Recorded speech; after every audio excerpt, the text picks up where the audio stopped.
উত্তর কলকাতায় একটা সুন্দর ক্যাফের খোঁজ দিই, কিন্তু দাঁড়াও, তার আগে একটু অ্যাম্বিয়েন্সটা দেখে নাও, যেখানে ওনাদের সেই পুরনো কলকাতা ভাইবটা কিন্তু এখনো অবধি মেনটেন রেখেছেন। ক্যাফেটার প্রত্যেক কোনায় তোমরা পেয়ে যাবে একটা বেঙ্গলি ট্র্যাডিশন, তার সাথে একটা অ্যাস্থেটিক টাচ।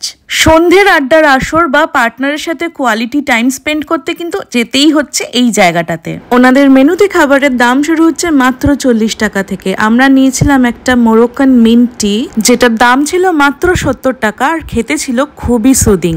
এর সাথে ট্রাই করেছিলাম কোল্ড কফি উইথ আইসক্রিম। গরমে এটার থেকে ভালো আর কিছু হতেই পারে না। তারপর ট্রাই করে নিলাম বারবিকিউ চিকেন উইংস, যেটা ছিল টেন্ডার, জুসি আর খুব ভালো খেতে।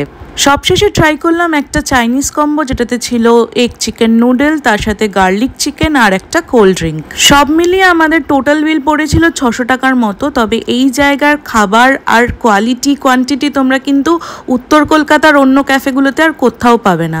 তাছাড়াও ওনাদের একটা প্রাইভেট রুম আছে, যেখানে তোমরা কিন্তু ছোটখাটো অকেশন সেলিব্রেট করতে পারো। So this is cafe at Calcutta. Weekend ডেটের জন্য পার্টনারের সাথে রিলটা শেয়ার আর সেভ করে রাখো। প্রপার লোকেশন জানতে হলে কমেন্টে লেখো লোকেশন, আর ফলো করে দিও coconut quinoa for more such videos.